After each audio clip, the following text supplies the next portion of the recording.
Hello, everybody. This is Fernando for the latest Las Vegas podcast special edition video. Boy, it's been a long time since I've done one of these. I thought I would share it with everyone because a lot of people seem to be liking the photos that I take of my recent trips. This go around, I just came back the other day from a trip to Las Vegas, a place that you, as all fans know, I love going to at least twice a year. And so this go around, I was able to visit a whole bunch of new locations, and I'm including a bunch of pictures for you here, so that way we get to walk through it together. And then on top of that, I'm going to showcase some of the places that I've been to before, and then some new shows that stood out. Like this time, at least I saw some old shows, but then I also saw some new ones. It'd be great to talk about that here. So especially also there's a little highlight too, because I did take Lil Godzilla over with my trip, so you're going to see him within several of my photos. So definitely happy to have him come along, including several pictures that'll definitely stand out, and I'll showcase them here in a few minutes. So yeah, this go around I visited Las Vegas yet again, this time in the dead heat of the summer. Definitely not a good thing when it comes to the sun. Right there, it was about 114 degrees throughout the entire stay. Amazingly, though, a lot of people obviously were walking around, but then I would see a lot of people, especially at the hotel, that they were out there pretty much baking in the sun, like by the pool, essentially just tanning themselves. And I thought to myself, how crazy is that? 114 degrees outside. It is so hot, and yet people are voluntarily just baking themselves out there. So anyways, at least with regards to the heat, if you can stand it there in Vegas, definitely do so. I tolerated it enough. I even went on one of those big red bus tours, the open top tours. But it was still pretty hot. So the flight I took this time around was just through through Allegiant, which was a new thing. Normally I take Southwest Airlines, but this time I took Allegiant because they have dedicated flights straight to Las Vegas. Here's a quick review about Allegiant. It's definitely, you get what you paid for. You're not going to have any luxury stuff associated with Allegiant. It's budget airline, and the reason for it is because they only have one purpose primarily, and that is to take people to Las Vegas. They seem to be almost like a chartered plane to Las Vegas from multiple cities. So it's definitely cheaper. It's the cheapest one when it comes to, let's say, Delta, Southwest, American Airlines, and all the rest. But again, you're going to have to sacrifice a couple of luxuries. For example, with regards to the flight, you can take bags, but you're pretty much only limited to one single, not even a carry-on, but a small bag of some sort, at least something that's laptop sized or briefcase sized, that you can carry as long as it fits underneath the seat. Then that's free. And then you have to pay, though, with regards to one bag, let's say the larger luggage bags, the ones that go underneath the plane itself. That one you do have to pay for separately. And then they do add on little amenities too. So if you wanted, for example, to get some food on the flight, it's not free. Not even the drinks, not even the small snacks, not even a water. You have to pay for that as well. If you're printing boarding passes, you have to pay for that too. If you wanted, for example, to do, I guess, extra leg room, you have to pay for that. Two, if you wanted priority, you have to pay for that as well. Just little bitty add-ons. It's a little bit different from Southwest. Southwest, your flight pretty much pays the same unless you're doing like business class, I guess. But that's about it. But with Southwest, you get everything, but it's a little bit more expensive. Here, you get what you pay for. The experience was alright, I guess. It got its job done. I wouldn't say it's the best when it comes to using Allegiant. I probably won't use them again, only because if I'm going to be paying $25-50 more, I would much rather be able to, I guess, have a little bit more comfortable experience. So, but that's just me. Otherwise, if you are strictly on a budget and you absolutely positively don't care about any of the frivolities involved with luxury, then by all means Allegiant is yours to use. No rewards program, though. That's another thing you'll have to sacrifice. So you could fly and use them 10 times out of the year. There's not going to be any reward programs involved. So getting there, at least, it was there. We went to the Planet Hollywood, which was the first time I was staying there as a guest. Previously, I have gone there just to see a bunch of shows, but this go around at least, I was able to stay there as a guest, and it was quite a different experience. Normally, I stay on the south side of the strip, either Excalibur or Luxor, which are my favorites, and every now and then Mandalay Bay if they actually do have a good promotion, but it's quite different. Definitely for the younger crowd like me, with regards to Planet Hollywood. Hardly ever saw much of the older crowd there, and definitely on the inside it's quite different. Lots of neon, lots of lighting. The women, the servers there are quite different as well, far more voluptuous, far more tantalizing, especially when it comes to the dealers too. A lot of them are actually in underwear, for lack of a better word, and but they're dealers. Some of them are dancing on on the floor, on the top of the tables too. I got no problems with that. So it was definitely a quite a change from the Excalibur setting. This go around though, I was able to see some shows. Some of them familiar, like I went to see again The Mentalist with Jerry McCambridge, which I definitely, absolutely recommend. He is phenomenal.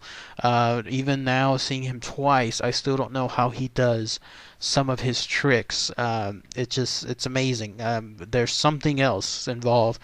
I mean, there has to be. It's something with regards to some trickery that is so simple, but yet I can't decipher it. So it's absolutely a great show to see. I also went to go see Murray the Magician yet again. A big favorite of mine. I took some of the family there too, and that was their first time. They loved it. It's a family friendly show. You can take anyone. They have great pricing there too, just like the Mentalist show as well. You can find Groupon tickets online, or you can find discounted tickets online too. You never pay full price with regards to these shows. If you do so, you're just overpaying. But at least with the Murray the Magician, he did have a new assistant. Her name was April Leonardi, and she was quite amazing to look at, quite fabulous. So that was great to see. I also saw yet again, this time because I was taking in the family, the Popovich show, the one involving the pets, the cats and the dogs. That was pretty fun too. Because as usual, the pets are so cute, especially with the smaller dogs. The cats, who knows how he does it with this guy Popovich being able to train cats. There's that saying, of course, about herding cats and how difficult it is. How he does it. I mean, how he's able to just basically keep cats completely still while ensuring that they do their tricks whenever the situation prompts it to is amazing. Who knows? But now that I stayed at Planet Hollywood, I also got to see some new shows. And in fact, the one that stood out, there was a guy with some puppets. If you're thinking of Terry Fator, no. If you're thinking of Jeff Dunham, no. I think, in fact, Jeff Dunham, I think he's no longer there. The guy I'm thinking of is a guy by the name of Paul Zerdin. He's somewhat new there at Planet Hollywood. I think he's been there almost a year and a half or so. Apparently, he was someone that won one of those contest shows, America's Got Talent, if I recall correctly. And ever since then, he was hired right there as a headliner for Planet Hollywood. It's a different show. I never really went before to any of those ventriloquist shows.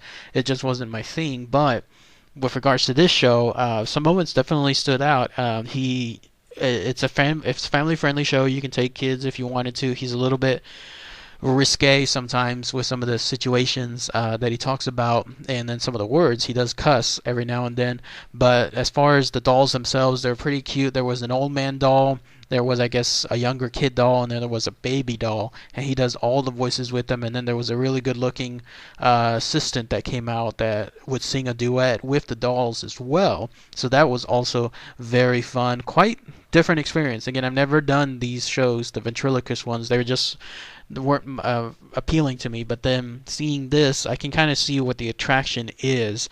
I'm much though still, even after seeing this, I much rather prefer magic or comedy instead of, let's say, something like this involving talking dolls. But still, it was quite fun to see the show and experience something new. I also went to another new show which was the Las Vegas Live comedy show there at Planet Hollywood as well. All the shows, by the way, that I saw are there at Planet Hollywood. Still the best location when it comes to shows. I don't know how they do it, but they have so many shows that you can see there at Planet Hollywood. And I'm not even talking about the big, huge names yet, like there's Jennifer Lopez there, there's Britney Spears there. I think Pitbull comes in every now and then. Basically a whole mammoth set of shows for all ages, for all taste. It's definitely the place to be when it comes to your shows. But anyways, the Las Vegas Live show that I saw was a comedy show a little bit later at night. I think it started like around 9 if I recall correctly. And it's pretty much the same as the other show that I went to, the Sin City Comedy Club, which I visited again. This go around, though, there was no burlesque with the live Las Vegas show. Instead, it was pretty much just 3 new comics, including a headliner that apparently has been doing it now for 2 years. He liked, I guess the place likes him and the fans like him, so it was pretty good. I guess it was alright. Like the show, the comedy was fine. I guess I'm just used to more of the Sin City Comedy Club, but at least with regards to the tickets, they were great. They were a great price. They were there on Groupon as well. So still a good experience, and it topped off the rest of the shows too that I visited. Some new places that I wanted to eat there too. I was able to eat at a place called Blondie's, which is also there at Planet Hollywood. Think of it like your average sports bar of sorts. They serve everything pretty much you would expect. They've got pizza, they've got wings, they've got hamburgers. So I was able to eat there. Also ate at a Mexican place for breakfast there too. They also have some food court type stuff there. I ate at the Sabaros Pizzeria multiple times, so that was probably the place I haunted the most. I also, darn it, I wanted to eat, and that was the whole purpose pretty much of going to Planet Hollywood, because last time I was there for a show, I saw they had a new place for wings. It was like a Wingstop place. I forgot what it was called, but it was fantastic. I mean, that's all they served was pretty much just wings, either bone-in or boneless. And this time, though, when I went there, and so happy too, because now I was able to stay there at Planet Hollywood, and that way I could essentially eat out 2 or 3 times there a day if I wanted to. It was closed, if you can believe it. It's closed. I don't know what happened. It seemed pretty busy last time, but for whatever reason, that place is no longer there, which was a huge bummer because I was so looking forward to eating wings all day long for the rest of the trip. So unfortunately, that was it. Also, another new thing that I experienced there at Planet Hollywood, they have a lot of those people outside, the ones that dress in cosplay, for lack of a better word. Most of the time you'll see guys, I guess, dressed around like as Transformers or some of the other, I guess, Disney characters. Like I've seen Woody, for example, from Toy Story. I've seen, of course, Spider-Man, Batman. But this go around, I actually saw some ladies, some actual sexy girl cosplayers, and here are the pictures that I was talking about a couple minutes back. I took Lil Godzilla, and they were able to pose with him. I told them about my channel, and then I told them that he's like the little mascot for my channel, and so they loved it, and so they took a picture with him, and so here he is, of course, posing for the cameras with these sexy ladies. So that was also quite a trip to be able to do that. But that's about it. Everything else, as far as the trip to Las Vegas, was pretty standard. You saw some of the other pictures where it looked like I was on a bus. Again, I was on that big red bus, the one with the open top in the blaring heat. But still, as long as the bus was going pretty fast and the wind was good, then that was able to make the heat tolerable. But I got to see a lot of landmarks, take great pictures of them, not really necessarily stopping at them per se, but at least being able to drive through them. Also, I was able to use the bus to visit the Circus location, which is quite a little bit of ways, but I visited 2 rooms, which you'll see the pictures of here. These are supposedly haunted rooms within the Circus. One of them, the picture doesn't look, I mean, you see like it's room 230, and you don't really see anything that stands out. But the other picture, I forget what room number it was. I think it was like 103 if I'm not mistaken. It doesn't show up too well on the picture, but look at the door, what do you call it? The door peephole, whatever that is, that you can that the person inside the room can look out with. You see that weird squiggly thing right by the peephole? I don't know what that was. I didn't see that when I was taking the picture. Nothing stood out. And yet now, afterward, when I look at the picture, it absolutely stands out. I have no idea what that is. That's not a lighting being reflected off something else. It's not like gum or some kind of other debris that just is right there by that peephole. I don't know what it is. It just was not there when I was taking the picture. But this is supposedly, again, one of the haunted rooms, and it stands out so clearly too. I mean, most of the other pictures blurry, only because my camera sometimes is a little bit harder whenever it's a darker hallway to take pictures in. But this one, it stands out very clearly from the rest of the picture. So what that is, who knows? But it was interesting to find that afterwards. So if you wanted to go see some haunted rooms there in Las Vegas, online you'll find the information, including the specific room numbers for the Circus. And then I was able to visit just very briefly. I tried to go to Bally's to try to visit the rooms there, but by that point, with the big red bus and then spending so many hours in the sun, I just wanted to go home, but essentially to the hotel room, because it was way too hot to do anything else afterwards. So anyways, that is my latest trip to Las Vegas. I hope you enjoyed this video and some of the pictures there too. I plan on going again sometime later this year, probably in November or December, because great time when it comes to going to Las Vegas for that. Great prices. I guess the colder it gets in Las Vegas, the less people come around, so the pricing always goes down, both on airline tickets and on hotels. So I plan on going back sometime there. So alright everybody, thanks again as always. Take care.